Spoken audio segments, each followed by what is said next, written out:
दोस्तों, आज की कहानी है बहू मैं तो बस 2 रोटी ही खाऊंगी। दोस्तों, कहानी शुरू करने से पहले अगर आपने हमारे चैनल को सब्सक्राइब नहीं किया है तो सब्सक्राइब कर लीजिए ताकि आपके पास पहुंचे हर नया वीडियो।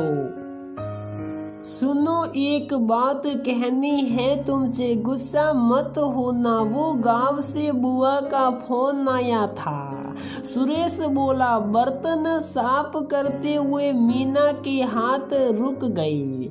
पलट के भोए सड़ाकर बोली, तो तुम गुस्सा मत हो, देखो उनका हमारे सिवा है ही कौन। ले देकर अम्मा बाबूजी थे और वो पहले ही ईश्वर की शरण में चले गए। बगल वाले सासा जी के फोन से बुआ ने बात करी थी।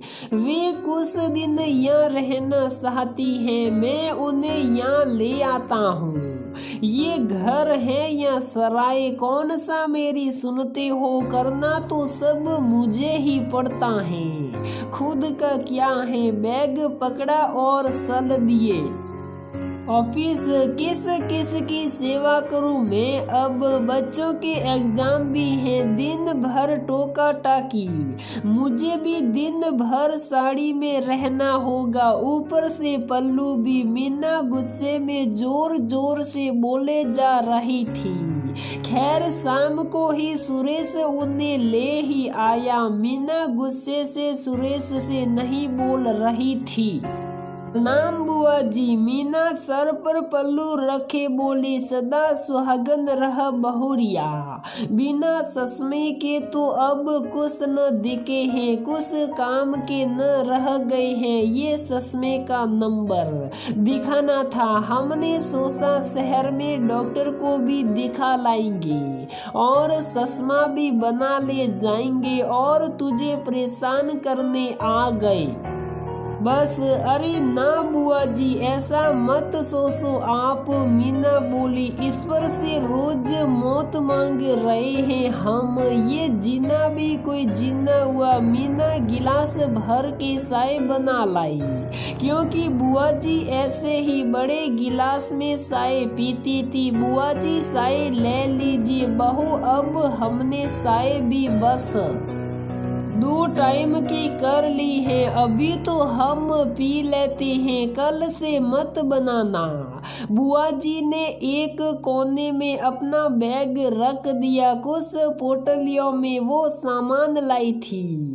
बहू, ये ताजा गुड़ है, हमने रजन से बनवाया है और ये सना हुआ था। हमारे खेत में रजन लोग ही सब खेती बाड़ी करते हैं और कुछ अनाज हमें दे जाते हैं। ये ले घर का शुद्ध घी, आधा किलो के लगभग था, और ये गांव का ही पेला हुआ सरसों का शुद्ध तेल है, वो भी 3-4 लीटर था। एक पोटली में अदरक और लहसुन भी था। और सुन बहुरिया, ये पल्लू सर से हटा ले, अब तू नई नवेली ना है। और सुन, अगर सूट पहने हैं तो वो भी बेहिचक पहन लेना, जमाने के साथ हम भी बदल गए हैं। ये सुन मीना सबसे से लज्जित हो गई कि कितना उल्टा सीधा बोला था उसने सुरेश से।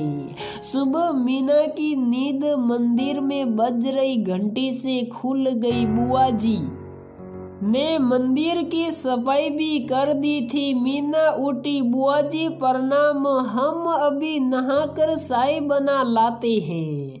अरे नहीं, तुम आराम से नहाना, तुम चाय बनाओ, हम पी लेंगे चाय।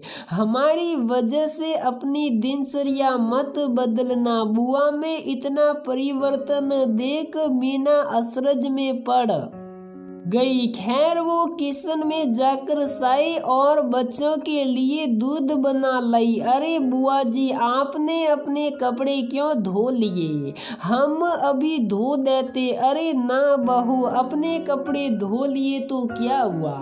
गाँव में भी तो हम कर ही रहे थे। और सुन, बच्चों और सुरेश को नाश्ता पहले करा देना। हम बस 2 रोटी ही खाते हैं, वो भी बाद में खाएंगे। मीना किचन के काम में व्यस्त हो गई क्योंकि बच्चों ने स्कूल भी जाना था। बच्चों और सुरेश को विदा कर वो बोली, बुआ जी आप कहाँ हैं? नाश्ता कर लीजिए। अरे आपने तो गमले और क्यारियां भी साफ कर दी। कब से सोचा था पर समय ही नहीं मिल पा रहा था। अरे हम खाली ही तो थे और ये काम तो गांव में भी करे हैं हम। इस क्यारी में धनिया बो देंगे। बुआ जी को आए अब हफ्ता भर हो गया था। मीना को पहले लगता था कि वो उन्हें परेशान करेगी, पर सब कुछ बदल रहा था। बुआ जी के आने से उसके काम भी कुछ कम हो रहे थे।